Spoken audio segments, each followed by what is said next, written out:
멈춰봐도 모래가루만 날리고 밤을 어디를지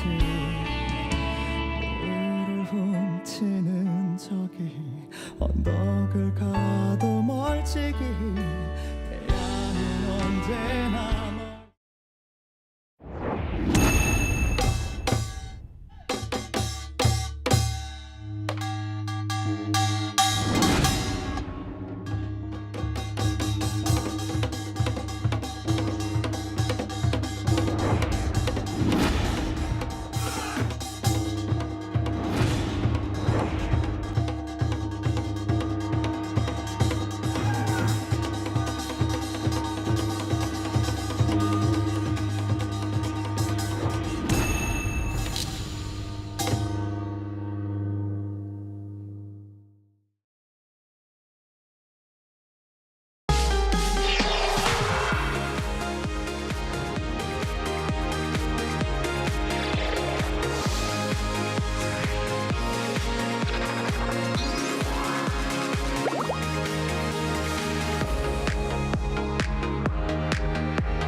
여러분 반갑습니다. I'm Kwon-sowa and this is K-Culture Dive. Join us in exploring everything in Korean culture from K-entertainment to AI news, K-culture in photos, and our Hallyu people guest today is an expert on world heritage. So stay tuned for all of that, and with that, let's dive in. Joining us this Wednesday on the show is Walter Lee. Walter, happy Wednesday. Happy Wednesday, Soa, and hello to everyone joining us on K-Culture Dive today. Walter Lee here to co-host and bring you the latest in K-entertainment stories. Let's start off the show with K-Enter News, Walter, and with BTS. Yes, indeed. So this is according to the latest Billboard charts, which we always keep an eye on. BTS's fifth studio album, Arirang, climbed to number 26 on the Billboard 200. Now, that's Billboard's main albums chart, by the way. Now, the album's lead track, Swim, the one you're hearing right now, also extended its impressive run on the Hot 100, coming in at number 100 for the 17th consecutive week. Now, the milestone matches the group's previous best set by the Coldplay collaboration called My Universe. Now, Swim has also remained at number 2 on the Billboard Global excluding US chart for a 7th straight week. Earlier on June 6th chart, the song earned its 8th number 1, setting a new record for the most weeks at number 1 among songs released in 2026. Now, BTS also maintained momentum with Come Over, which charted for a 5th consecutive week, ranking at number 170 on the Global 200 and number 94 on the Global excluding US chart. What a great achievement for the biggest K-pop boy group right now. Yes. But we're going to move over to, let's say, their hubes, their little brothers who might someday become the next BTS. We're talking about Cortez. Yes, I wouldn't disagree with you there. So as of Monday, Cortez's second mini album, Green Green, has surpassed 300 million cumulative streams on Spotify. Spotify is the world's largest music streaming platform. Now, the milestone just came 77 days after its release, making Cortez the only boy group that has debuted within the past year to achieve this feat. Now, Green Green previously surpassed 100 million streams on May 19th and 200 million streams on June 18th before adding another 100 million streams just casually in just another month. Now, Cortez has also surpassed 12.7 million monthly listeners on Spotify, but it doesn't end there, as the group has also maintained its momentum on the US Billboard charts as well, along with their brothers BTS. Now, Green Green ranked number 132 on the Billboard 200, like I said, the main albums chart, extending its run on the main albums chart to 10 consecutive weeks since debuting at number 3 in May. Now, the album has stayed in the chart, continuing to hold the record for the longest charting album on Billboard 200 by a Korean or K-pop boy group that has debuted within the last 5 years.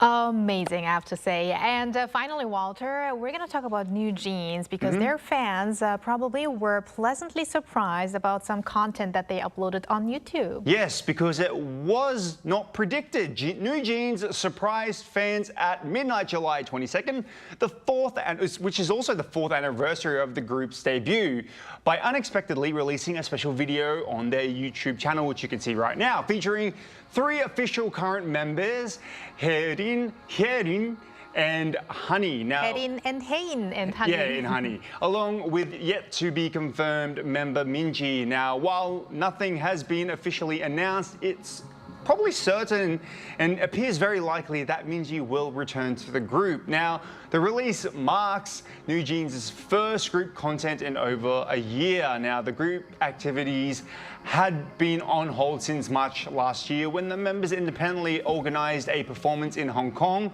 after which they were forced to suspend all group activities due to the Adore contract lawsuit. Now, following the legal rulings, Hyerin and Honey returned to Adore late last year. Now, with the label also confirming that it is currently within positive talks with Minji regarding her return. Now, there was one other member, a former member, Danielle, will not be joining the group following a lengthy legal and contract dispute between New Jeans' label and also their parent company, Hybe. All right, let's see what's going to happen with the future of New Jeans. And thank you very much, Walter, for those updates. No worries. All right, now let's go over to our AI anchor, Arirang, for more culture-related news. Arirang. Thanks, Sua. Here's your AI guide to the latest cultural headlines from Korea. Let's begin with our top story. Foreign tourists are visiting a broader range of sites in South Korea, expanding beyond major landmarks to traditional markets and popular hiking trails. According to foreign foot traffic data from the Seoul AI Foundation, Dongdaemun Design Plaza recorded the largest on-year visitor surge at over 12%, followed closely by Atasan Mountain at nearly 12%. Visits to the Hongdae area and Naksam Park each rose by 10%, while visits to Gwangjang Market and Gwanaksa Mountain also grew by roughly 10%. Officials noted that foreign tourists are now choosing distinct locations based on personal interest and travel goals. The 2026 Visiting Korean Book Fair will be held today and tomorrow in Taipei, hosted by the Culture Ministry and the Publication Industry Promotion Agency of Korea. This fair features 20 domestic publishers and some 60 Taiwanese publishers and buyers, who will join business consultations. The event offers Korean participants market strategy training and seminars on Taiwan's publishing industry, while expanding outreach to local buyers. The government has supported the global reach of K-books through the Visiting Book Fair project since 2015. The 2026 Hwacheon Tomato Festival, a flagship summer event in Gangwon-do Province's Hwacheon-gun County, opens next Friday. Marking its 22nd edition, the festival runs for 10 days through August 9th. The festival has been relocated from Sachangni Cultural Village to Sana Sports Park for a more spacious and comfortable visitor experience. The venue features 6 themed zones, including performances, events, and water activities, with the event zone hosting the signature golden ring hunt and crushed tomatoes. The contest will feature 135 grams of gold rings hidden within roughly 44 tons of tomatoes. That's all from me. Turning now to a quick look at more K-culture stories making headlines today.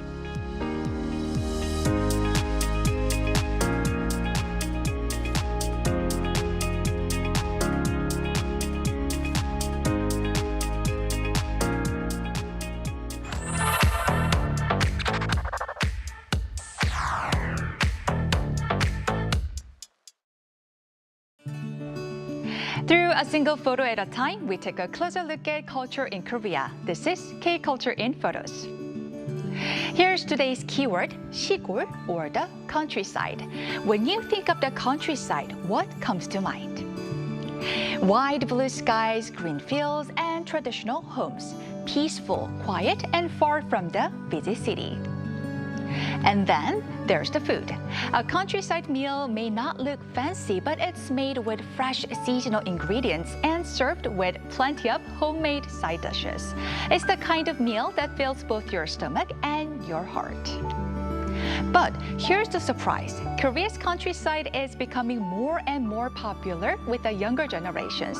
A travel vlog by K-pop girl group member Wonnie from Risin or Risennu, featuring her hometown on Kojedo Island, drew over 10 million views. Local creators are also turning small towns into unique brands by sharing travel stories and creating locally inspired merchandises. Even TV shows set in rural villages are gaining popularity as more people look for a slower, simpler lifestyle away from the fast pace of city life. And if Korea's countryside is making a comeback, here's another reason to fall in love with it. Take a look at this. It almost looks like a scene from an animated movie. A lush green forest and thousands of tiny lights sparkling in the darkness. They are not stars, they are fireflies. You don't always have to travel deep into the countryside to see them. This summer, some parks and nature-themed attractions are offering special nighttime programs where visitors can observe thousands of fireflies up close while learning about their life cycle and why they glow. And across Korea, there are still places where nature puts on this breathtaking show. On warm summer nights, forests and streams come alive with countless glowing fireflies, creating magical landscapes that look almost too beautiful to be real. It's one of those unforgettable reminders that sometimes nature creates the most spectacular light show of all. We've seen today's countryside table, but where did Korea's food culture begin? This exhibition at the National Museum of Korea explores thousands of years of Korean dining culture. On display are traditional soban or portable wooden dining tables, along with beautifully crafted bowls, plates, and kitchenware once used in everyday life. Among the highlights are what researchers believe to be 1,700-year-old soybean blocks offering a rare glimpse into Korea's long tradition of fermentation. Ancient grains of rice and other food remains also reveal what people ate centuries ago. The story continues with traditional kitchen tools, elegant brassware, grinding stones, and the oldest known wooden cutting board ever discovered in Korea. Even rusty bowls, spoons, and chopsticks tell the story of everyday meals from long ago. With interactive displays and videos, visitors can discover not only what Koreans ate, but also how food has connected people across generations. When summer temperatures soar, many Koreans look to nature for relief.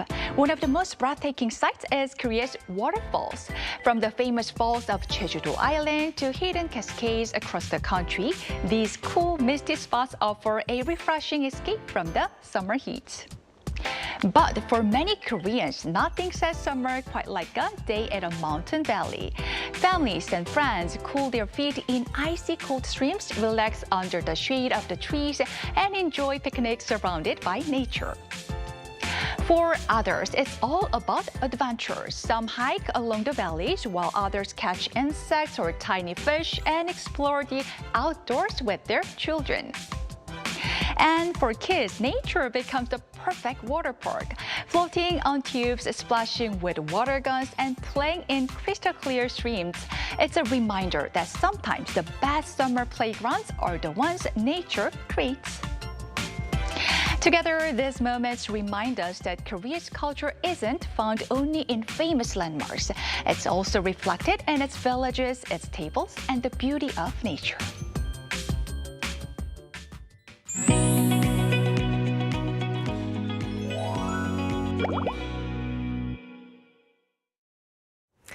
The 48th session of the UNESCO World Heritage Committee is currently taking place in Busan, bringing together experts and government representatives from around the world to discuss the protection of humanity's most precious heritage. Today, we're connecting live with Dr. Dan Tormey, a UNESCO World Heritage Evaluator, to discuss the value of Korea's World Heritage, the importance of international cooperation in heritage preservation, and the challenges that lie ahead.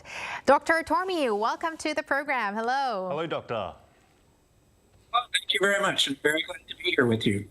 It's an honor to have you on this show, Dr. Tormey. So first and foremost, could you please introduce yourself a little bit to our viewers and also tell us your current role in the field of World Heritage?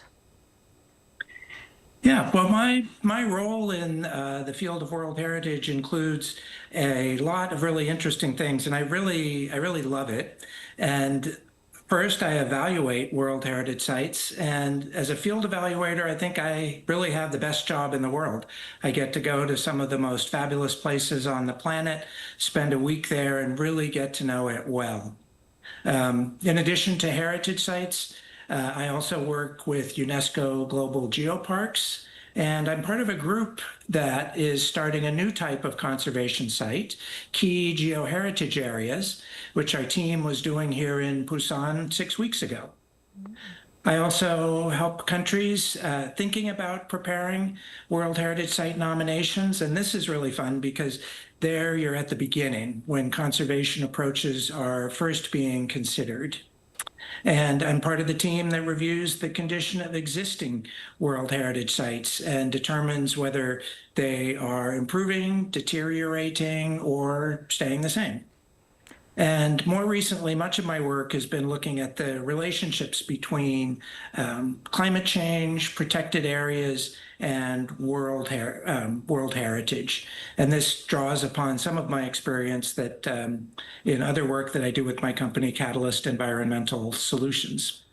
And as you could see from the pictures, I'm a volcanologist as well. So usually my favorite places tend to explode now and then. Dr. Tormey, I must have to say you must be the person to talk about this topic just by hearing how much you love what you do. I really love that about this passion about you. Yes, yes. I mean, it does sound like you have the best job in the world. And as much as I love my job, if you plan to step down, you may contact me anytime. So just giving you that for, heads up. So, Walter, perhaps we can trade and I can talk about K-pop. Oh, okay. We'd love to have you in the studio. Definitely. Now, we heard you were in Busan for a related meeting quite recently, actually. What significance do you think it holds that this year's meeting is taking place in Korea and also in Busan? Yeah, I was lucky enough to be in Busan 6 weeks ago. We were developing, my group within IUCN is developing a new type of conservation area. It's called Key Geoheritage Areas. And the Korean Heritage Service hosted us. There was a very large congress. You can see some of the pictures here of the event. Or no, this is the session, but anyway, it was much like this. And it was really a great time to get together. We then had very intensive work sessions together, developing the guidelines for these new key geoheritage areas.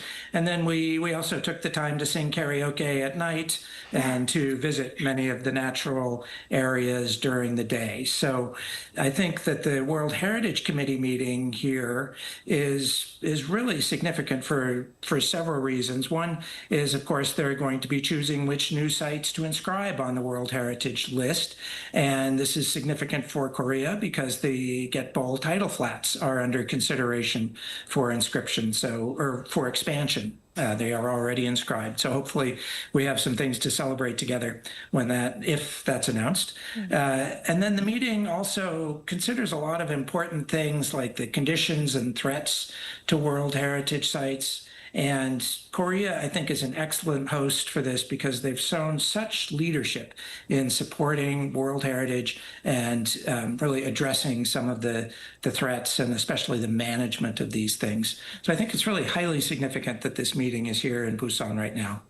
Right. So before we move on, what does the selection process for a host city actually involve? Well, I'll first say I am not on the selection committee, but I do follow it. I'm always interested in how the selection is made and who is selected. And generally, it starts by a country that's serving on the World Heritage Committee, like Korea is, proposing to host a session. And then they work with UNESCO to develop the specifics of it. And then the World Heritage Committee itself then has to decide and approve the venue. So it's really really a cooperative process. It's different from a FIFA host city or an Olympics host city. It's much more cooperative as it's developed. And Korea then takes the responsibility for managing this worldwide event. And I think, as the pictures show, Busan is a perfect city for this. It's a global coastal city, very strong relationship to culture, science, international exchange. And holding the session here really highlights Korea's remarkable heritage and growing contributions to heritage worldwide. And speaking of which, Korea is home to a number of UNESCO World Heritage Sites and continues to pursue new inscriptions. So, Dr. Tormey, in your view, what are the greatest strengths of Korea's World Heritage that deserve greater international attention? Well, you have some great World Heritage Sites. You have 17 of them. 2 of them are within the category that I look at, natural sites. You have the Jeju volcanic island and lava tubes. It's known for its extreme beauty and its extreme geological significance. And then you have the Getbol tidal flats, which include a lot of biodiversity, and it's a global stopover for migratory water birds. So in a natural sense, Korea has demonstrated both sides of natural heritage with a very remarkable volcanic geological site and an amazing biological site in the tidal flats. But where more attention, I think, could be deserved is in other areas of World Heritage. There was the segment just earlier on the food culture. That is a part of UNESCO World Heritage. That's intangible values that I think the world could provide more attention to with Korea's listing for that. But really, for me, I'd like to emphasize the 7 UNESCO Global Geoparks that you have. These connect heritage to sustainable development within particular communities. And so it really invites the community directly into heritage management as either partners to the enterprise, guides, educators, businesses. It really brings the people into the place. And I think especially in Korea, the culture and the landscape are really inseparable. And so for that, I think the global geoparks that you have, which are really amazing, are worthy of more international attention. Yes, I definitely agree with you there, Doctor. And now, as a World Heritage Committee evaluator, what are the most important criteria you consider when assessing a site's outstanding universal value? Outstanding universal value. Yes, that is the definition of a World Heritage Site. And there's what we call the 3 pillars of World Heritage. One are the scientific pillar. That's the first. And so there's several natural criteria for geology, for biology, for beauty. And so for these, we look at a host of things, but one of the main things is to compare the attributes of the site being nominated and that I'm evaluated with other similar sites globally. Something like outstanding universal value is really a relative term. There's not an absolute scale. So this comparison is really important. And then the next really important part, the second pillar, is the integrity.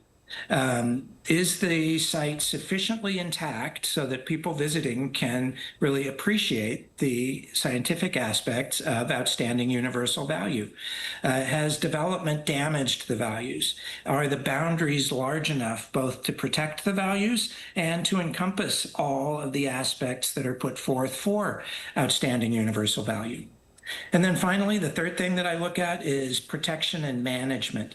So what are the various threats to the outstanding universal value? Maybe more visitation, maybe climate change. The site may be particularly vulnerable to climate change. And so I ask the question, are there appropriate legal protections that forever will protect and provide a basis for management?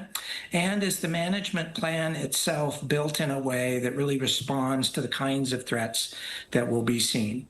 So to be considered for outstanding universal value, all 3 of those aspects, those 3 pillars, have to be present in a really remarkable and outstanding way.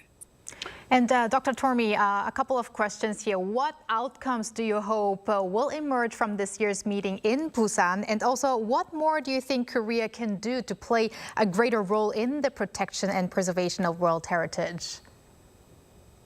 Well, I think the first big thing coming out of the session will be the new World Heritage sites that will be approved for inscription on the list. And that's really a cause for celebration. And as I mentioned, Korea has an expansion of the Getbol tidal flats under consideration. And then the other really important thing that happens is, and I think a hopefully significant outcome, will be strengthening international cooperation in addressing the growing threats to World Heritage sites. And so I hope, especially with respect to climate change, which has been recently identified as the most significant threat to World Heritage sites, that the international community can develop a position where climate action and adaptation and nature conservation are done together, so that you don't have a transition to a fossil-free future in a way that puts natural sites at risk. So really, I think in looking to these effects of climate change, putting nature first, I think is hopefully a big outcome that's going to come from this meeting.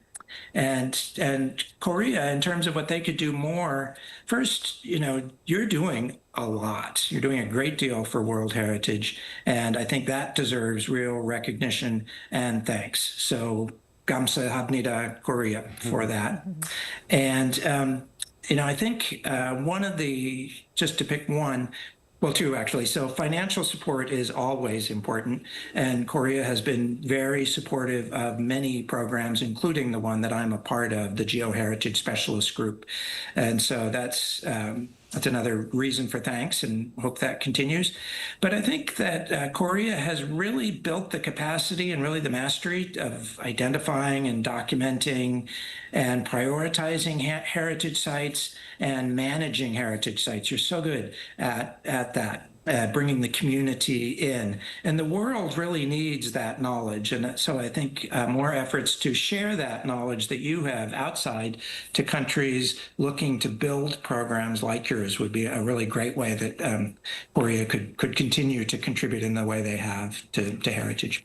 All right. Thank you very much, Dr. Tormey. That's all the time we have. With that, we want to say 감사합니다 to you again, and also for sharing your expertise. I hope we can do this again sometime. We appreciate it. Thank you, Doctor. I hope so, and I'll study up my K-pop if Walter needs a helper. Yes. So. Fantastic. All right. Thank you, Walter, as always. We're going to hear from your K-Inter News again soon this week. And yeah, see you next time. See you next time. Thanks for watching and your interest in everything K-culture. Please tune in again tomorrow, 2 p.m. Korea time. Keep diving.